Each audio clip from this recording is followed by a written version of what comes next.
একগুচ্ছ দাবিতে মালদায় আশাকর্মীদের আন্দোলন অব্যাহত। গত 23শে ডিসেম্বর থেকে চলছে অনির্দিষ্টকালের জন্য কর্মবিরতি আন্দোলন।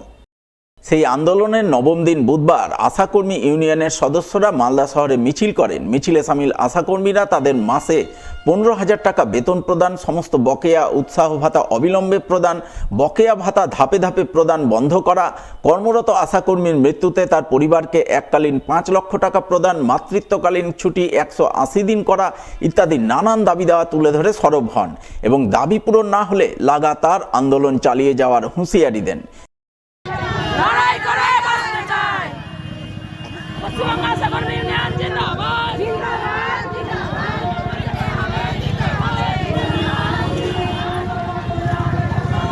ন্যূনতম আশাকর্মীদের ধরো 15,000 টাকা ভাতা করতে হবে, আর মেটারনিটি 180 দিন করতে হবে, সরকারি ছুটি ঘোষিত করতে হবে, আর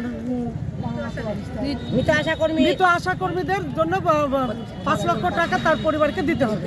কবে থেকে আপনাদের আন্দোলন চলছে? আমাদের 23শে ডিসেম্বর থেকে আন্দোলন শুরু হয়েছে। তো যতদিন পর্যন্ত আমাদের এই দাবি না মানবে সরকার, ততদিন পর্যন্ত আমাদের আন্দোলন চালিয়ে।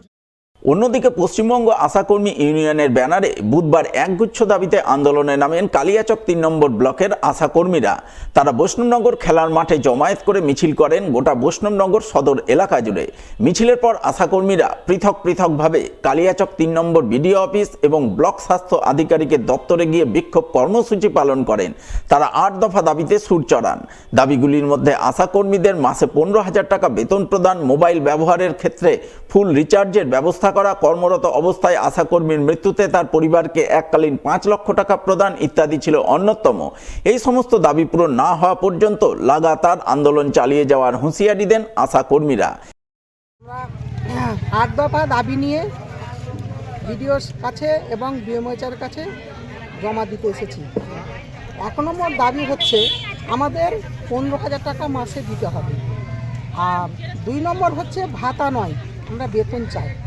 তারপর সরকারি স্বীকৃতি দিতে হবে, আর সরকারি ছুটি দিতে হবে, আর মোবাইলের জন্য যে আমাদের রিচার্জ, সেটা ফুল রিচার্জটা দিতে হবে, আর আশাকর্মীদের সরকারি ঘোষিত ছুটি করতে হবে, আর কর্মরত অবস্থায় যদি কোনো আশা মারা যায় তার বাড়িতে একজন চাকরি দিতে হবে এবং 5 লক্ষ টাকা একটা ইনসেন্টিভ দিতে হবে। বুধবার মালদার গাজলে একগুচ্ছ দাবিতে আন্দোলন করলেন আশাকর্মীরা। আশাকর্মী ইউনিয়নের ব্যানারে বিক্ষোভ ডেপুটেশন কর্মসূচি পালন করলেন গাজল বিডিও অফিসে এবং গাজল স্টেট জেনারেল হাসপাতালের সুপারের নিকট।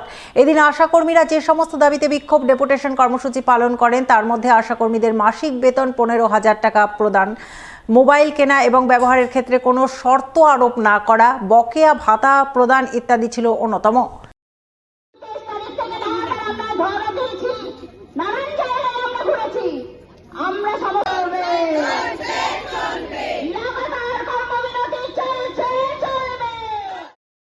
অন্যদিকে একাধিক দাবি দেওয়া তুলে ধরে এদিন রতুয়া 1 নম্বর ব্লকে জোরদার আন্দোলন করেন আশাকর্মীরা। পথ অবরোধ ও বিক্ষোভ ডেপুটেশন কর্মসূচি পালন করেন রতুয়া 1 নম্বর বিডিও অফিসের সামনে। আন্দোলনে সামিল আশাকর্মীদের বক্তব্য, তারা বেতন বৃদ্ধি, আশাকর্মীদের সরকারি কর্মীর স্বীকৃতি প্রদান, আশাকর্মীর মৃত্যুতে তার পরিবারকে এককালীন 5 লক্ষ টাকা প্রদান সহ একাধিক দাবিতে গত 23শে ডিসেম্বর থেকে কর্মবিরতি পালন করছেন। বুধবার নবম দিনে বিডিও অফিসে বিক্ষোভ ডেপুটেশন কর্মসূচিতে সামিল হয়েছে। তাদের দাবি পূরণ না হওয়া পর্যন্ত আন্দোলন চালিয়ে যাবেন।